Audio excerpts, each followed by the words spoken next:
Good evening, I'm Ces Orenia Drilon. I'm Pauline Verzosa. And I'm Sean Yao. The big stories tonight. One senator sees the mass resignation of top officials and the subsequent snap election as a way to restore public trust in political institutions. But this early, the idea is being outrightly dismissed as wishful thinking and as a formula for chaos. And here's one who did resign. Senator Ping Lacson has quit as chairman of the powerful Blue Ribbon Committee amid what he calls as, quote, noise from highly partisan political persuasions. And the Justice Chief is one of the 7 shortlisted as ombudsman. Senator Amy Marcos believes that it is in the bag for Secretary Boying Remulla, who for her is the worst candidate for the post. Ito panawagan para sa snap elections, medyo tone deaf. Ang panawagan ng accountability, panagutin yung mga nagnakaw. Cannot be an option. It's very far-fetched as far as I'm concerned. It's we will be entering something like uncertainty and chaos in the political world. But first, we go to breaking news at this hour. The Pingatan Bridge in Alcala, Cagayan has collapsed. And to give us updates is Alcala Town Mayor Tin Antonio. Good evening, Mayor. Good evening, Mrs. Good evening to all our viewers. Mayor, tell us what happened. At around 4:30 this afternoon, very unfortunately, our Pingatan Bridge, which is maintained by the DPWH, along the Maharlika National Highway collapsed. Ostensibly, the collapse was due to the passing by of 2 big trucks and 2 6-wheelers at the same time. But as looking at the site and as local chief executive, I have some questions which I hope would be answered upon the investigation that will be taken up later. This is an old bridge, he says. It is 45 years old. And so it is nearing the lifespan of permanent bridges, which is 50 years old. And secondly, although there is a sign that says the capacity is 18 tons, this road and this bridge is the only national highway traversing this part of Cagayan. And so there is no other choice except for trucks and big vehicles to pass by this bridge. And so ang tanong ko, kung ang gamit ng mga trucks dito ay talagang pangmalalakihan, this is the national highway, bakit 18 tons lang ang bridge na ito? So those are questions that I hope would be answered. Mayor, this is a repeat of what happened in Isabela, although that was a newer bridge. Yes, I believe so. And that is why we really must look into this problem, because it's not just a matter of monitoring the capacity of bridges, but what is the alternative for the vehicles? Saan sila dadaan? This is the only national highway in this part of the province, connecting Cagayan to Ilocos and to Isabela. So these are questions that must be looked into. Alangan naman na every bridge ay i-monitor kung ilang mga vehicles ang dadaan. Right. So what would be the impact to the economy, to trade? At this point, we are looking into the alternative routes. The governor is here on site. I am as well here on site. And we are working on an alternative route for light vehicles. Fortunately, there is a circumferential road for light vehicles.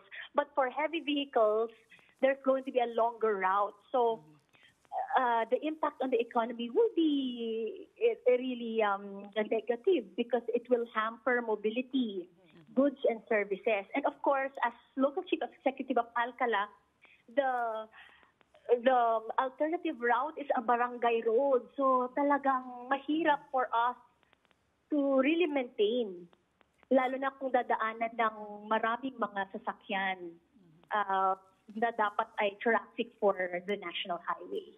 Mayor Tin, before this accident happened, no, ano ba yung kalakaran dyan before trucks enter the bridge? Because dun sa Isabela, Cabagan Bridge, ang nagyari is super overloaded yung truck na dumaan. Ganun din ba yung case? Is it too early and you don't have enough information? Or does someone stay at either end of the bridge to kind of weigh the trucks? Kasi sometimes that's what you see. Diba? Iniisa-isa, someone manages the traffic flow. That should be the case by the DPWH because it is a bridge maintained by the DPWH says. But we need more answers which we don't have right now. Mm-hmm. Is the regional director of the DPWH or the district engineer there on site? I'm sorry, Seth. Meron bang mga tauhan po ng DPWH dyan ngayon? You said the governor's there, you're Yes. there. Where is DPWH? Yes, they arrived as well. Mm-hmm. Yes, the DPWH assistant regional director is here, I think. Mm-hmm. And the PNP, our governor, Gov. Egay Aglipay, we are all here to assess the situation and to provide short-term solutions and hopefully to look into long-term solutions. Just to confirm again, Mayor, wala naman pong casualties from this accident, and how many are injured, if ever? Because there were several 10-wheeler trucks that were passing by when this accident happened. And what kind of assistance po will be given to them? There were 2 people who were injured, but thankfully no casualties, Seth. And we extended the help. We rushed them to the nearest hospital. And Mayor, finally, what is the explanation of the DPWH to you? We haven't had the chance to speak because they just arrived this evening, and in a minute or two, I will ask them for their explanation. All right, we will await the update from your end. Thank you very much for talking to us, Mayor Tin Antonio of Alcala in Cagayan. And now on to our top story. Many outrightly dismiss Senator Alan Peter Cayetano's suggestion of mass resignation among top officials and snap elections afterwards. But his brother Lino Cayetano welcomes the senator's idea only if he takes the lead and steps down first. Mobile journalist Merimon Reyes with a report. From the president and vice president down to members of both chambers of Congress, Senate Minority Leader Alan Peter Cayetano wants them all to resign so a snap elections can be held immediately. He also wants everyone barred from running in the next election cycles. The objective, to bring back public trust in government institutions amid allegations of corruption in infrastructure projects. As Cayetano puts it, there should be no drama, no excuses, no recycling, just a clean slate for the Filipino people.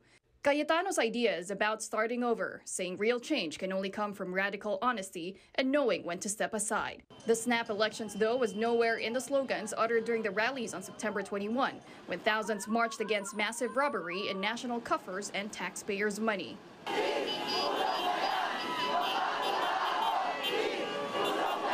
Accountability is also what Senate President Tito Sotto wants from all the investigations, particularly into anomalous flood control projects. Cannot be an option. What do you do with those who are not guilty? What do you do with those who are newly elected and have no bad records? Idadamay mo doon sa mga guilty or sa mukhang guilty kung hindi man guilty. Kung meron bang marumi, ba't natin idadamay yung mga malinis doon sa marumi? We will be entering something like uncertainty and chaos in the political world. Sotto also believes public faith in the state can only be restored if there is transparency in the use of government funds, clarity in the direction and output of current investigations, and straightforward results from courts of law. Everything will be done through the eyes or within the purview of the people. No? Hopefully the ICI can open to the public its deliberations. And the most important of all is that the judiciary act well. Palagay ko doon pag nakita ng mga tao na gano'n na nangyayari, malinaw ang paggamit ng pera nila. Di ba? Malinaw ang investigasyon. Malinaw din ang resulta ng judiciary. What more can you ask for? Senate President Pro Tempore Ping Lacson seconded this, adding, quote, "In fact, election campaigns actually add to more corruption. For a change, how about certainty of punishment of corrupt politicians? The higher, the better." And while he is open to the idea of a snap election, Senator Erwin Tulfo is asking if such is possible at this time and if there is a law or even funds to back the process. If it comes to pass, the lawmaker wants local officials down to councilors to resign as well.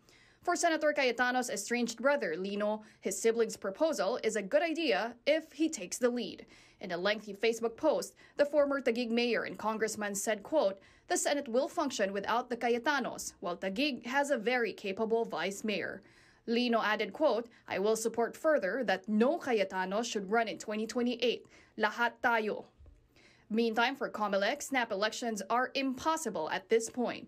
Under the 1987 Constitution, all elected officials of government have a fixed tenure of office. Sa lagay, mukhang wala namang pong batas pwedeng maipasa upang mapag-resign yung lahat.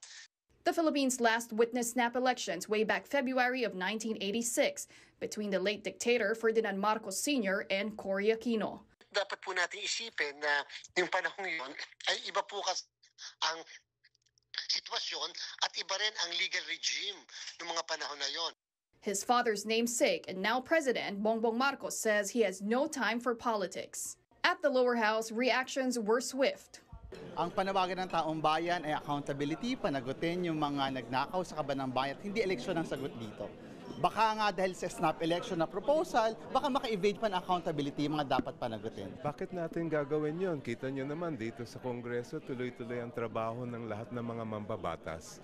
At malapit na rin natin matatapos ang budget season. Kaya wala kami nakikitang dahilan kung bakit natin gagawin yan. If it were up to Minority Leader Nonoy Libanan, snap elections is not the answer. Ito na siguro yung tamang panahon para tumawag tayo ng Constitutional Convention or Constituent Assembly para baguhin ang ating konstitusyon dahil nakikita po natin may mga bagay na kailangan baguhin. At kung hindi lang ito eleksyon, pero kasama nandito ang genuine electoral reform na kinakailangan ng ating bansa, mag-reboot na tayo. Senate President Pro Tempore Panfilo Lacson has formally resigned as chairman of the Senate's Blue Ribbon Committee. In a letter to Senate President Tito Sotto, which One News got a hold of first, Lacson reiterated his earlier statement that he is stepping aside because of alleged dissatisfaction among his fellow senators. That's on the direction of the Blue Ribbon's investigation into the flood control controversy. Lacson also denied allegations that he singled out senators linked to the mess while sparing members of the House of Representatives. Lacson said this narrative came from those who are actually opposed to getting to the bottom of the scandal. Lacson reiterated that he conducted the committee hearings based on evidence and with no political considerations. Meanwhile, Senate President Tito Sotto, in a press conference earlier today, echoed Lacson's frustration on the matter. Senator Lacson is frustrated. He's not stressed. Sanay sa stress yun eh. Yeah. Pero ang nakikita niya, frustrated because nag-hearing siya, may umaangal. Bakit nag-hearing? Pag hindi siya nag-hearing, may umaangal. Ba't hindi nag-hearing? Ano ba talaga? Diba? So, and then I think the way he ran the Blue Ribbon Committee hearings were very good. So, siguro, the man is frustrated. I will support whatever decision he makes, and I will accept whatever decision he makes. And he has my 100% support. Sotto also said there are 3 or 4 senators who can replace Lacson as chairman of the Senate's anti-corruption panel. Justice Secretary Boying Remulla, however, hopes Lacson will reconsider his resignation. Remulla considers Lacson as an excellent investigator. Malungkot tayo dahil he's probably one of the best investigators in the country. Kaya impressive ang body of work niya talaga. From the very beginning until now, when he was still like in the PAOK TF and now here, he has a very impressive body of work. It's also a loss if you think about it. Well, malaking tulong kasi ang kanyang ginawang investigation as far as our investigations are concerned here. And it will be missed for sure. We will miss it, yung kanyang skill. Pero I will still seek advice from him about some things that I have to work out later. Sana hindi na niya ituloy yung kanyang pagre-resign sa Blue Ribbon.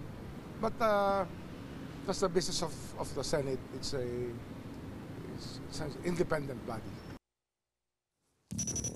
Meanwhile, the Catholic Bishops' Conference of the Philippines, or CBCP, has called for vigilance as the investigation on the flood control scandal drags on.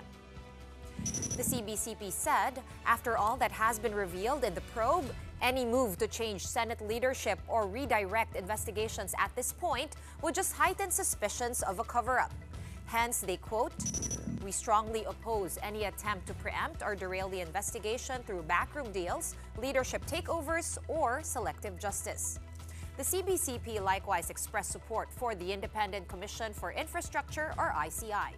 It said the ICI must be empowered to investigate fully and freely without any influence from any branch of government.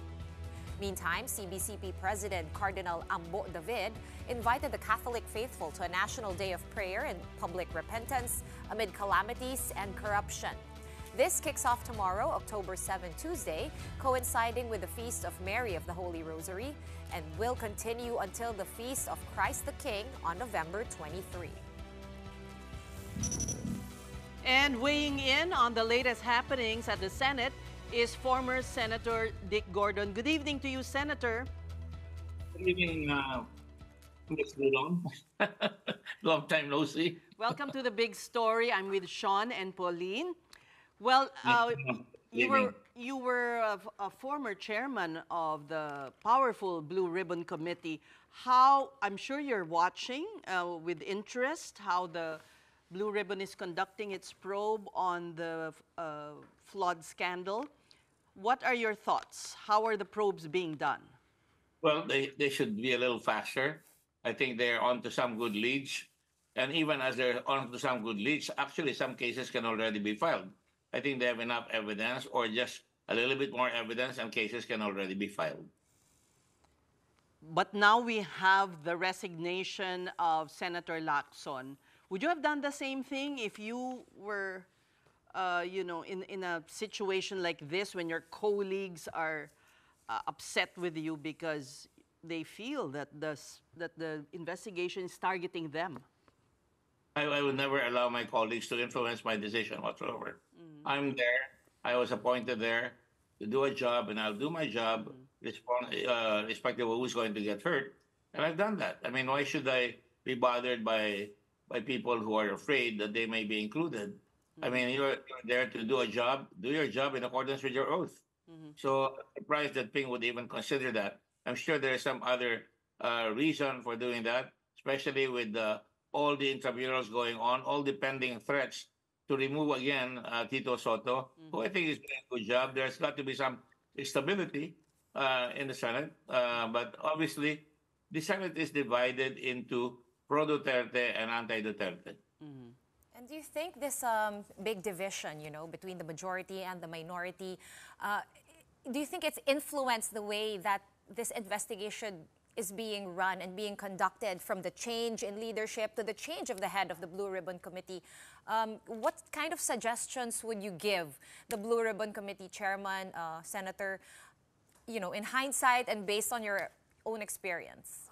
He's got all the tools. Ping has got all the tools. He's a seasoned investigator. He was a policeman for a long, long time.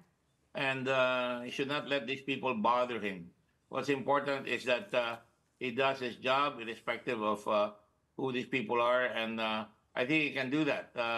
Obviously, when you look at the investigation, the way it was being handled previously, there were some questions.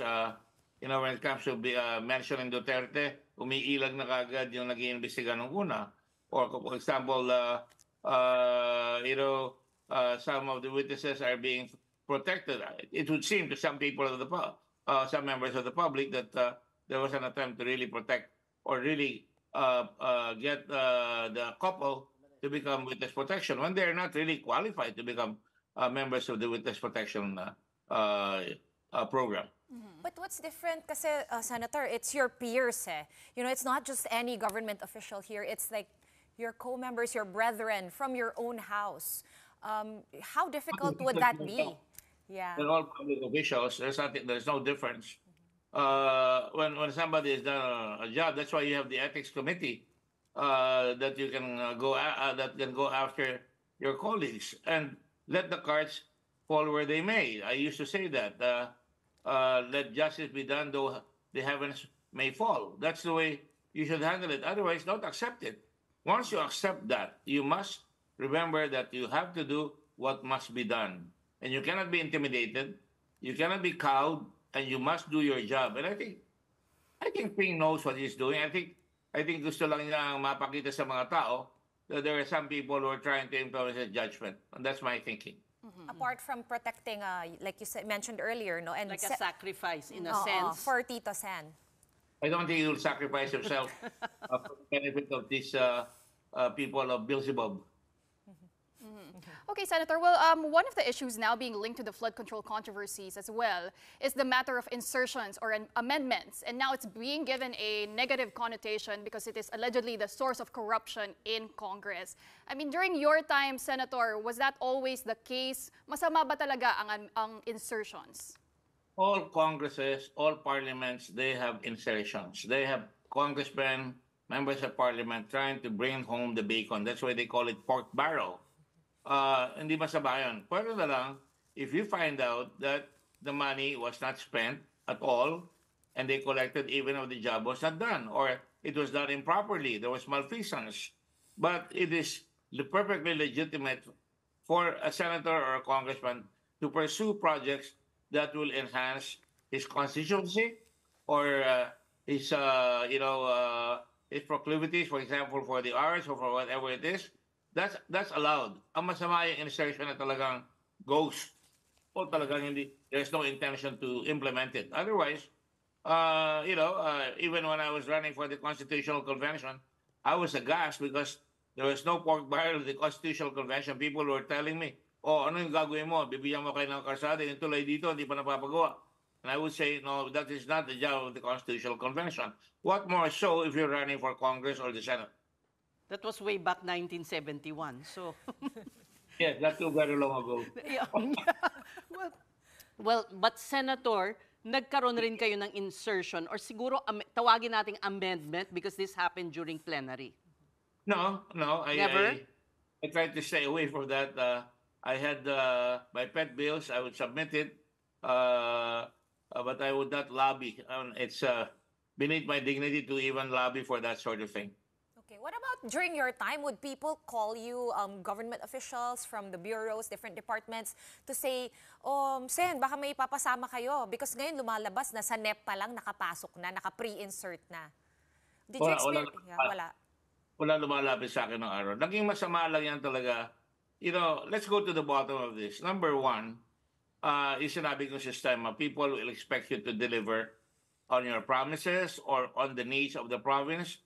Or for that matter, nakikickback ka because you want to get re-elected, kailangan may pambili ka ng boto. Yan sisimula yan. Or you get regulatorily captured by going to people who would have money so that they can influence your vote or they can influence you to influence other people to give them contracts. That's what's wrong with the system. And that happens also in the States, but that doesn't make it right. So it's important that people vote for the right people and that campaign finance reform be implemented. And even so, there are laws against that already.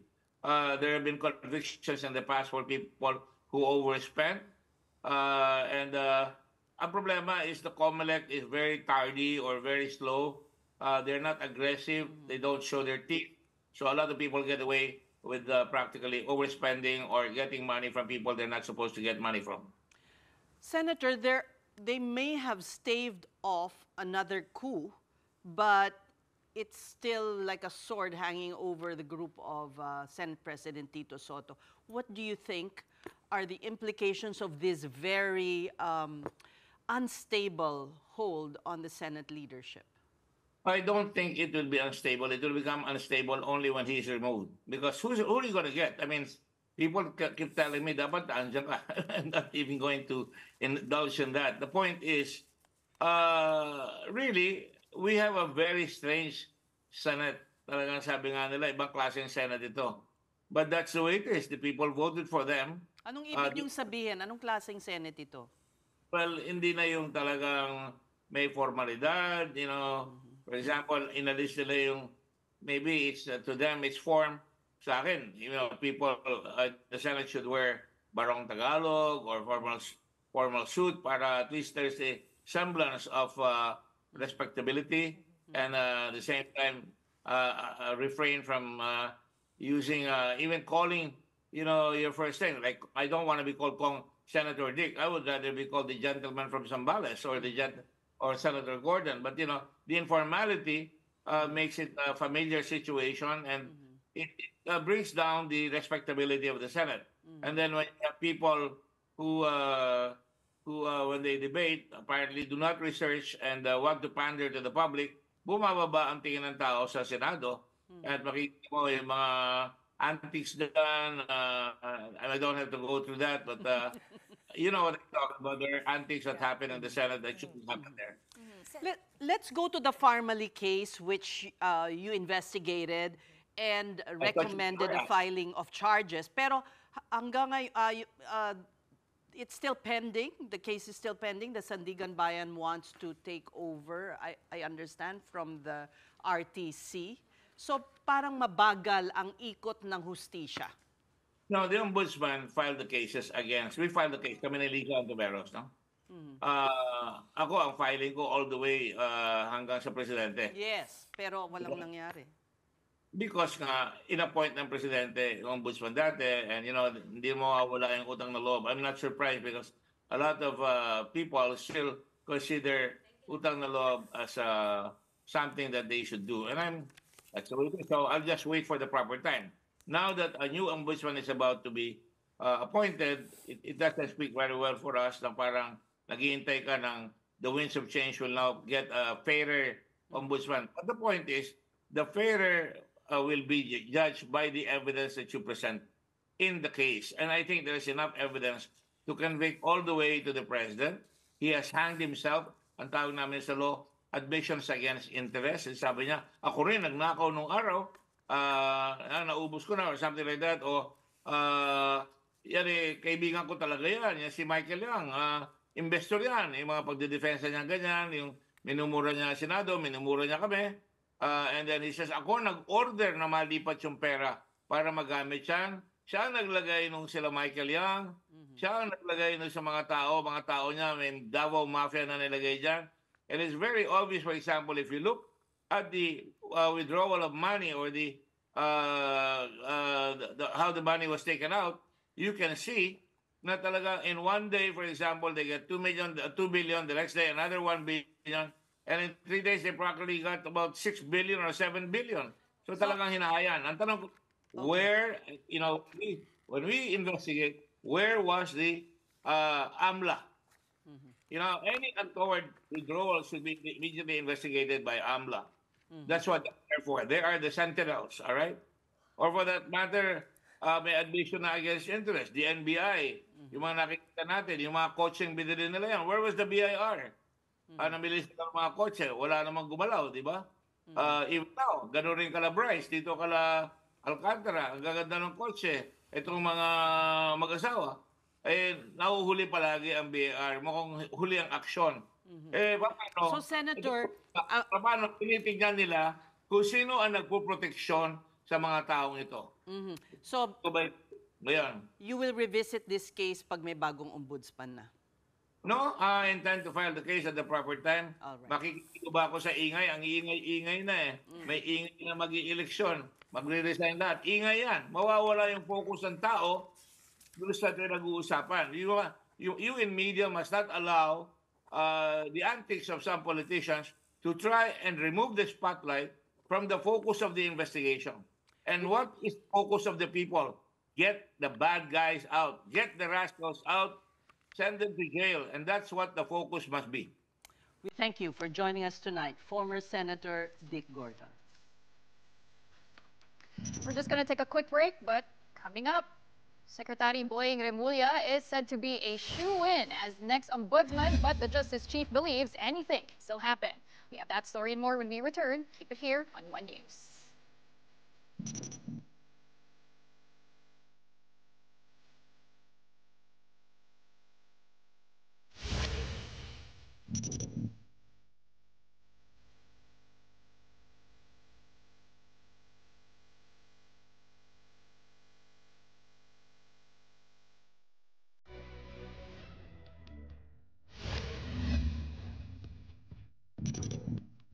Welcome back to the big story. The short list for the next ombudsman has been submitted to the Office of the President, and the 7 names sent by the Judicial and Bar Council included Justice Secretary Boying Remulla. The other candidates are Philippine Competition Commission Chairperson Michael Aguinaldo, PhilPost Chairperson Stephen Cruz, Supreme Court Associate Justice Samuel Garlan, Deputy Executive Secretary for Legal Affairs Annalisa Logan, retired Supreme Court Associate Justice Mario Lopez, and Sandigan Bayan 4th Division Chairperson Michael Frederick Musngi. From this list, President Bongbong Marcos will pick the ombudsman, replacing Samuel Martires, who retired last June. The ombudsman has a fixed 7-year term. Remulla is considered as one of the strongest contenders for the post, despite facing opposition from Senator Amy Marcos. I'll still be reporting for work here for sure. Tomorrow. Kasi marami pa kaming tinatapos. Kaya tingnan natin how it goes. I think the shortlist was submitted already. But that's all I know. Wala pa akong update. It's a work in progress. Marcos filed administrative and criminal complaints against Remulla with the ombudsman for the arrest of former President Rodrigo Duterte last March. JBC rules would have disqualified Remulla for the said cases. These were, however, dismissed, paving the way for Remulla's ombudsman bid. Remulla's inclusion in the shortlist did not surprise Senator Marcos, who in a statement yesterday claimed Remulla would be named as the next ombudsman today. Ipipilit nila na si Boying maging ombudsman para ipakulong si VP Inday Sara bago mag-2027, at hindi lang si Inday Sara, kundi lahat ng mga Duterte, kaalyado ng mga Duterte, baka pati ako. Yan ay sa gitna ng paghihirap ng mga Pilipinong binabaha ng tubig, ng korupsyon at ng kawalang aksyon. Kung hindi kayo titigil sa pamumulitika, mag-asaran tayo. Hindi ko rin kayo tatantanan. The Philippine National Police denies rumors of a brewing coup among the ranks to unseat President Bongbong Marcos. Acting PNP Chief Lieutenant General Jose Melencio Nartates says there is no reason to oust the chief executive. The country's top cop believes that there's also no need for a loyalty check at this point. The statement of Nartates comes on the back of Armed Forces Chief of Staff General Romeo Browner's earlier revelation that there were retired officials that attempted to plot an uprising against Marcos. That was on September 21, amid the massive rallies against corruption in government. And what's the basis? We have a president that is a sitting president who won by majority votes. Siya na mismo ang nagsabi to put a stop of corruption, especially flooding that caused the flooding here in Metro Manila and nearby provinces, and even sa lahat. Now we have lots of issues to unload tonight with our next guest, political strategist Malu Tiquia. Welcome back to the big story, Malu. Hi, Ces. Good evening. Good evening to Sean and to Pauline. Right. So, first of all, the resignation of Senator Lacson comes on the heels of Mayor Magalong's resignation from the ICI as well. What do we make of this? Because these two are considered to be, well, doing a good job of looking into this flood mess. That's right, Ses. No, it's alarming that so many personalities are resigning without really us getting into, The the real reasons. real reasons for why we have this mess. It is sad that both with the good records, Lacson and Magalong have decided not to help out. I don't understand with Senator Lacson. He has not given much reason why he is resigning. This is the first for a Blue Ribbon chairman in the history of post-EDSA. So it's surprising. Walang inuurungan pa naman si Senator Lacson. Yeah. Kaya nga, nagulat tayo dahil sa tingin ko dahil yung sinabi niya na 67 members of the House, tapos almost all members of the Senate kind of got him into the hot water. Pero sana, ang recommendation ko sana, tapusin niya kasi sinimulan na niya yan eh. Napakahalagang matapos at malaman talaga ng taong bayan ano nangyari.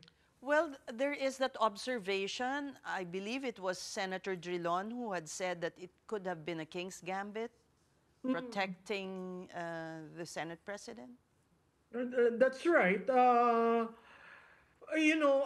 As I said, I think it was also in your show that I said we have a very huge minority group there. Again, first in the history of Congress to have 9 members of the minority. You just need 4 to 5. It's very easy to swing it.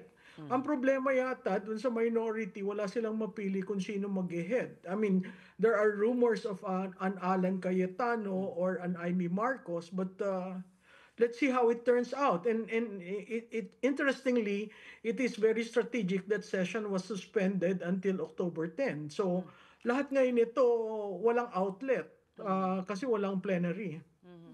And the same Alan Cayetano who now wants everybody to resign and he's calling for snap elections. Unbelievable, no? What will happen to government? I mean, government is a mess. And then all of a sudden, all of them will resign. So who will be the holdover? Mahirap yung suggestion na yan.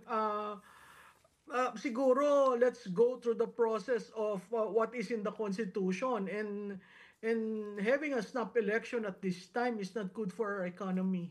What about another Senate Kumalu? If we did have one today, as the rumors had it yesterday, that would be 3 in a month. What would be the implications of that to our democracy, to the Senate as an institution, and to the investigation? Yeah, that's a good question. No?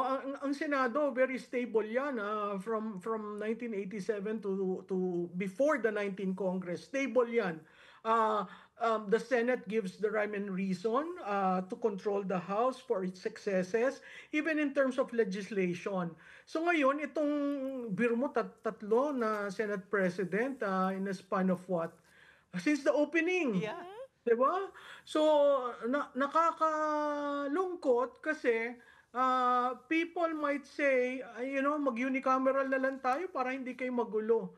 Ang daming externalities that comes with what is happening due to this flood control mess. Malu, going back to the Blue Ribbon Committee, sinabi naman ni Senate President Tito Soto that he's looking at 3 to 4 replacements if Senator Lacson does finalize his resignation. So in your opinion, if not Senator Lacson, who should lead the Blue Ribbon Committee? I go back to someone with background in law. Kasi nakikita mo yung interpretation ng baguhan, talagang kapag narinig mo, para masyasyak ka, Senador ba yun? Kailangan natin ng... Sino ba yung tinutukoy mo? Mahirap magsalita, di ba? Dapat may seniority, may experience. Magaling si Senator Lacson sa investigation, pero yung nuances ng batas. Kaya first time na nangyari na bago matanong ng Senado, abay pupunta muna sa DOJ yung witness at sasalain ng DOJ. Hindi yan nangyayari sa Blue Ribbon. ang Blue Ribbon ng Senado, mayayabang yung mga nandyan. I mean, in the likes of Dick Gordon, sasabihin niya, no, I know what I'm doing. So itong mga nangyayari ngayon, nakakalungkot dahil hindi mo aasahin na may maririnig kang ganyan. So wala. In other words, wala. Ang lawyer sa kanila si Kiko Pangilinan sa majority at saka si Pia Cayetano. But these two never chiseled a career based on a Blue Ribbon chairmanship. So I don't know if they would want to accept that. A lot were saying Risa Ontiveros before, dapat siya na lang daw instead of Senator Marcoleta. Do you think that's tied in any way with this giant campaign against her insertion/amendments, whatever you want to call it, that came out also over the weekend? Oo, kasi grabe yung demolition, you guys could have seen how it is how the Senate is being wrapped, actually.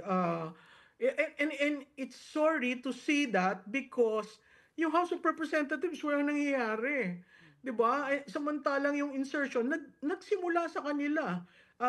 Nagkaroon lang ang Senado dahil nagkaroon ng BICAM. So, nakakalungkot So are we buying kasi the script of Cheese? that, Well, may scriptwriter sa House.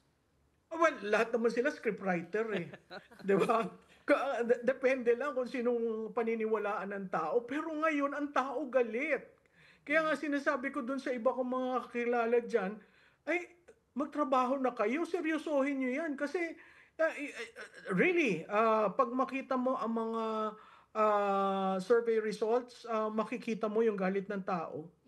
But Malu, some critics can't help but notice also that political alliances, narratives are already forming as early as now, heading into the 2028 national elections. How does this influence or shape where the investigation of the Senate and also even the ICI, where is this headed to? Well, you're right. Everything is directed towards the 2028. The problem with the administration is they still are looking for, their horse. Some are saying dark horse or whatever, no? Pero walang katapat yung constitutionally nandyan na. So, napakahirap mong tingnan sa lente na hindi yan 2028. Kasi nung nag-deliver na lang si Senator Chis Escudero, na andun si Vice Presidente, hindi naman sila talaga magkaibigan, pero nakinig siya at kumumay. So, yung kumalat na nag-a-apply daw for Vice President, mukha namang hindi yan katotohanan, pero ang tindi ng spin. So, dapat maging maingat ang taong bayan pag tinitingnan ito mga ganitong storya. Katulad nung kay Risa Hontiveros, may dugtong ko lang. Naglabas ng listahan. Noong una, parang dinadama si Senator Hontiveros. Ayaw mo maniwala o ito ang resibo. Ang punto ko lang doon, bakit si Risa lang ang ginaganon nyo? No?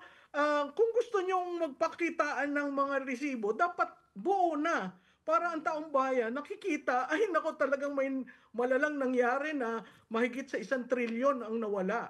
So that's also a 2028 thing with Risa. Yes, with Risa, no? And in fairness, if you notice the way they crafted their answer, may exit si Senator Risa eh. Kasi sinasabi niya doon sa last paragraph, lahat yan dumaan sa amendments. Plenary. Oo. Yun nga yung, di ba, pinagtatalunan pa, anong insertion, anong amendment.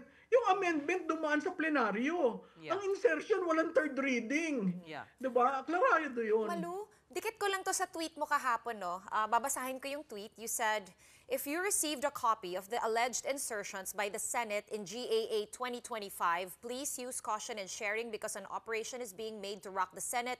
You do not want to be part of it. That list is partial. Ask yourself why it is being shared.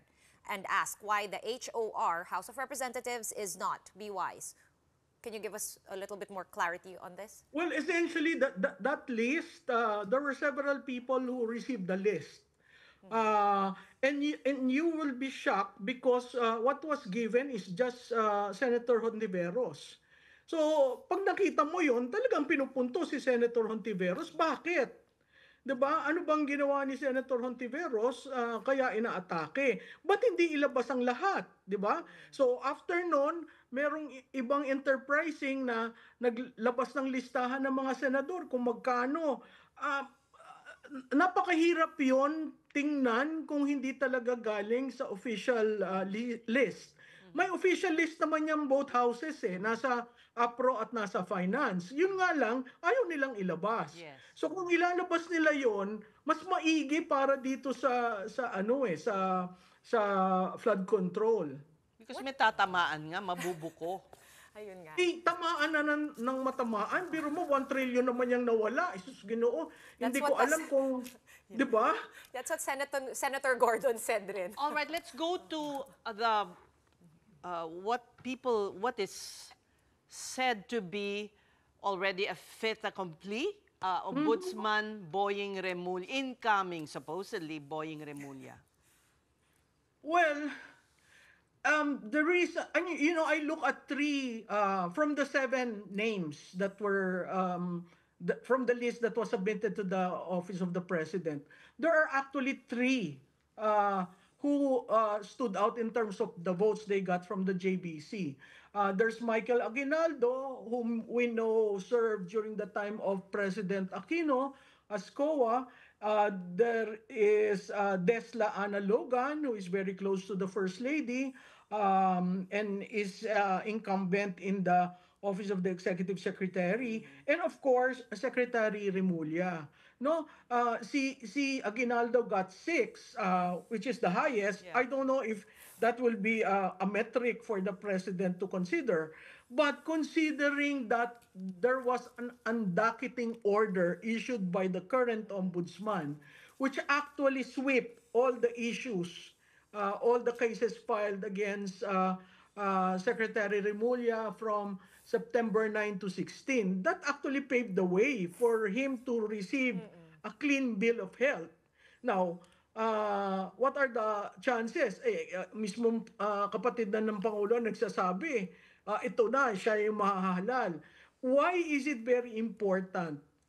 Because whoever gets to be picked will be serving the first 3 years of an ending Marcos administration. So, yung mga kasong ifo-file, meron kang friendly o ally na ombudsman. Tapos, ang term niya is 7 years. So, yung first 3 years ng susunod na administration, kuha niya rin yon. Okay, pero matagal na tong chismis Kumbaga ngayon lang siya nagiging mainit kasi nga nagyari yung undocketing and then nasama sa shortlist si Secretary Boying Malu. Pero that narrative has been around for a while. That as soon as Martires retired, everyone was saying Boying Remulla is going to get it. So do you also think that he's sure to get it now? And like how does this tie into 2028? Because that original narrative goes all the way to 2028. Well, I think he will be picked by the president. Unless, ang problema lang dan, they have to be quite conscious of the impact of such a pick to the anger of the public. Kasi mas lalong magagalit ang taong bayan na, ba't naman ito pa?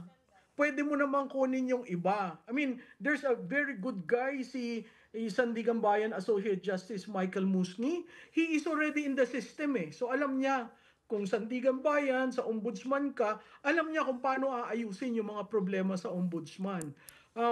So yung galit ng taong bayan at i-appoint mo si Secretary Remulla, baka maging double whammy yun sa administration. Baka lalong mas magalit. Imbis na kumalma at meron tayong protector.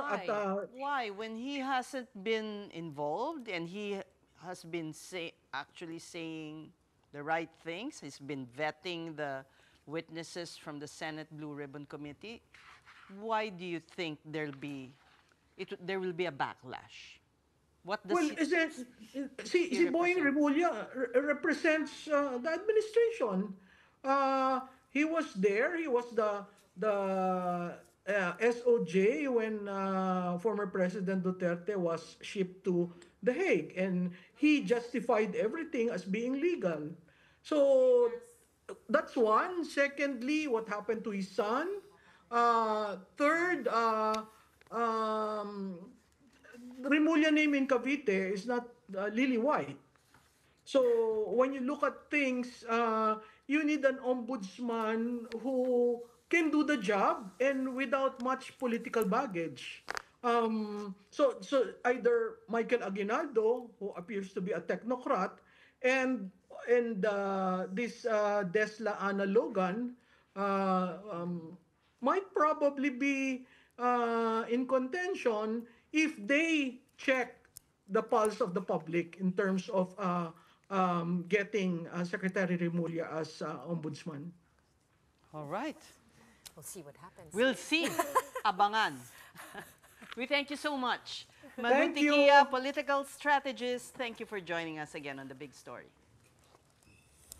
Now, in other news, remote areas in Cebu are still struggling to receive assistance as the province reels from the impact of the September 30 earthquake.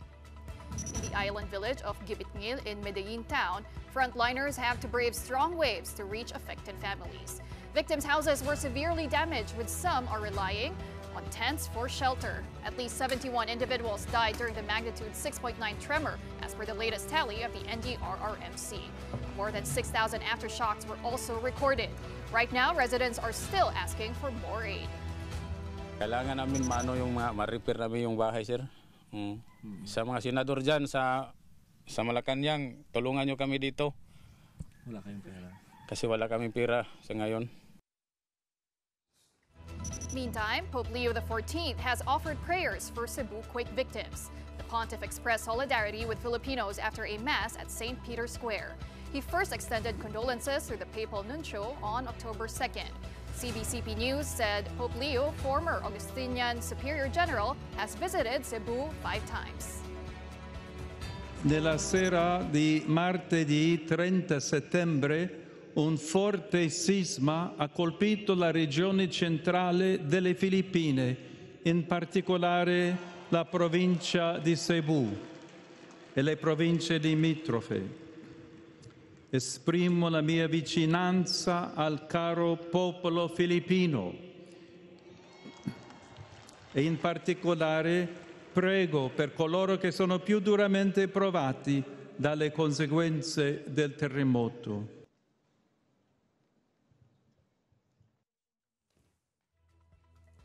Di martedì 30 settembre un forte sisma ha colpito la regione centrale delle Filippine. On a much lighter note, in sports, the PBA marks half a century of Philippine basketball history with a grand anniversary celebration. The highlights of that grand event from mobile journalist Denise Valdesancho. A golden celebration for a golden league. PBA legends and today's stars were united for the PBA 50 Fellowship Night last Saturday, October 4 at the Meralco Theater in Pasig. It was a night of nostalgia and emotion, with many former stars looking back on their journey inside the league. Four-time PBA MVP Alvin Patrimonio couldn't hide his emotions, sharing that he still misses the game. Very emotional. Thank you sa lahat. 50 years. Of basketball and life. Talagang ganda yung moment na to. PBA kasi, dun tayo could start. I'm very great. Honored and blessed to be a part of PBA at 50. The night also served as a reunion for many, one of which is the iconic Santa Lucia Realtors.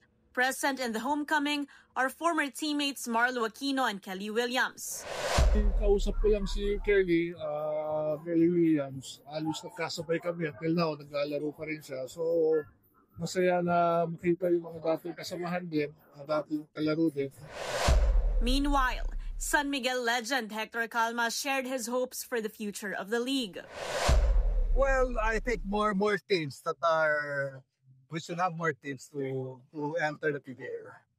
Right now, it's more, yung mga, they're faster, bigger players, but it's before, we can have a team of players. It is good for the league. Also in attendance was sports patron Manny V. Pangilinan, who lauded the PBA for reaching its 50th year and expressed optimism that the season's changes would heighten competitiveness. Well, to begin with, congratulations to the PBA on their 50th year. That's a great achievement that have lasted this long and made a permanent mark on Philippine basketball and lifted Philippine basketball to higher and higher level. We're inviting everybody to watch the games of the 50th year of the PBA, and I think it'll be more exciting. I think the teams will be more even in strength and in competitive spirit this year as it was last year. I think more so this year. Capping off the celebration were show-stopping performances from Gary Valenciano, between Escalante, Martin Rivera, and Bitoy with the drivers. During the program, PBA Hall of Fame members were honored, while the league's 50 greatest players received special recognition to mark the historic milestone. Mobile journalist Denise Valdesancho. We are One News. Wow, so much nostalgia in that celebration. 50 years na pala yung PBA. Diba? Pero yung nahanap ko si Jowo. Si Jowo. Si Jowo. The Big J. Actually, that was yun yung hinahabol-habol ng mom ko when we would watch live games before. Oh? How old were you then? Siguro below 10. Diyan sa Ultra. Ultra pa ba tawag sa Ultra? Hindi na. Philippine, ano na. Iba Phil na. Sports Phil Arena, Sports di ba? na. lumalabas. All right, and that will do it for us on The Big Story this Monday. Thank you so much for watching. We are One News, all sides, all the time. We'll be back here tomorrow at 7:30 p.m. See you then. Have a good night, everyone.